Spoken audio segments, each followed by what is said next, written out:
introduce President of AEB, Dr. Fadlo, who also received the WHO World No Tobacco Day Award in 2018 in recognition for his efforts in taking action against smoking.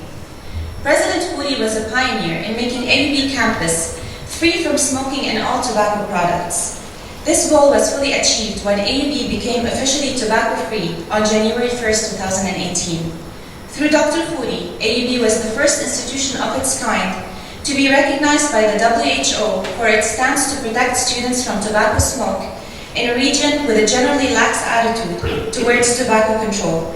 President Khuri, the stage is yours. Thank you. Good evening, friends, colleagues, family of Dr. Zaatari. It's a great pleasure to be standing here today on behalf of the American University of Beirut to celebrate the recognition of Dr. Zaatari as the winner of the prestigious World No Tobacco Day 2020 Award for the Eastern Mediterranean region from the World Health Organization. And if another American won't say it, this American will say it. You're doing a great job, the World Health Organization. Dr. Zaatari is a friend. He's a distinguished and determined scholar. He's an absolutely world-class pathologist.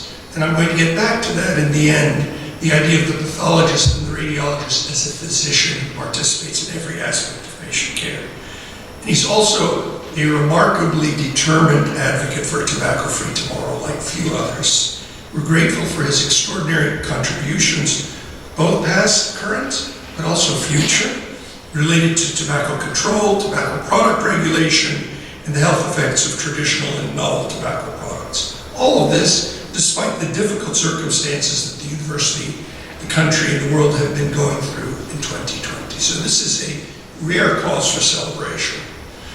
The combination of Lebanon's financial collapse, the global recession, the COVID-19 pandemic, the economic challenges throughout the Arab world, and the uncertainty about the world's future have made it that much more challenging for our visionary scholars and leaders from across the university to work. But Ghazi works every day. You won't see a variation in his temperament. He's the model professional. And that's what we need, because at the same time, the situation has made it much more difficult, but therefore all the more important to ensure that the world continues and the work continues, and that we serve the people of Lebanon and the region. Theodore Roosevelt, whose name belongs on Mount Rushmore, unlike the person who co-opted it, said, "This country will not be a permanently good place for any of us to live in unless we make it a reasonably good place for all of us to live in." So the world is not a good place for some of us. It needs to be a good place for all of us. I believe that this really applies to all of us, of all countries and nationalities, and that's the mission of the World Health Organization. It's not the Lebanese or the American, it's the World Health Organization. AUB does everything possible to support our committed scholars, even in this difficult time, as well as our physicians, so that their contributions continue, so that our world-class public health faculty through FHS continues to make the type of impact that we've seen. And Rima, you were the first to get this award, so congratulations to you. And so that we can continue to mentor the next generation of stellar students. Yes, we did make this campus together tobacco-free, and others followed. But that's the first step. The first step when you see things like no quality university branches being licensed, when you see tobacco laws, good tobacco laws in Lebanon being flaunted daily. So I think we have a long way to go towards our inhalational tobacco control, real control in restaurants, controls in public spaces, control everywhere, just like there's tobacco control at AUB. Our indomitable colleagues in the Faculty of Health Sciences have led the way. As you said, Rima, we signed this important agreement under Ghadi's leadership. And of course, we have the physicians who take care of the patients with tobacco-related illness, something that I and Ghazi have dedicated our life to, both in the cancer center, the pulmonary department, in the cardiology division, throughout the university. This is an instrument that has killed more people than the Nazis and Vietnam and COVID times many lawfuls, and it will continue to kill people.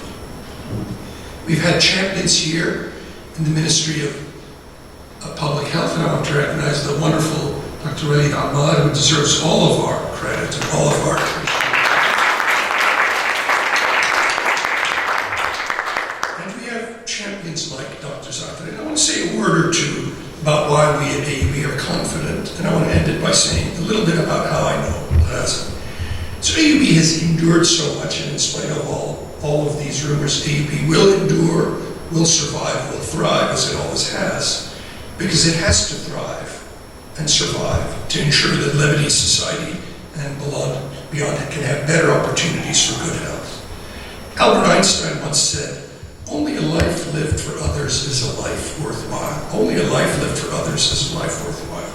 For me, Ghazi Zaatari exemplifies the sense of noblesse oblige, to live a life of purpose for the betterment of others. He did not have to be a physician. He did not have to care about tobacco. He did not have to start bugging me in the best possible way in 1999 about patterns of bladder cancer in Lebanon. Yes, I remember our first serious scientific conversation about the need for collaboration across universities, about the importance of enforcing tobacco laws in the country, about the necessity of never giving up. Really, it's the dedicated scholars and physicians and teachers and staff who make a difference every day. But as he makes a difference every day with every patient, he makes a difference with every policy. He is indefatigable, but he is immensely human, and he cares about every patient. I remember many slides that we've looked at over the years, or we've discussed about patients that we didn't have treatment for. And if anyone thought pathologists or radiologists don't get involved in patient care, well, I can testify that I know at least many pathologists, this one in particular, care deeply about each and every patient. And that makes a difference. One patient at a time, one policy at a time, one student at a time, one university at a time. So I want to say from the university and from me personally, thank you, Ghazi. I know the best is yet to come, but it's been one heck of a ride so far. You deserve this richly. Please celebrate before you go back to administration, just for a little while. Thank you.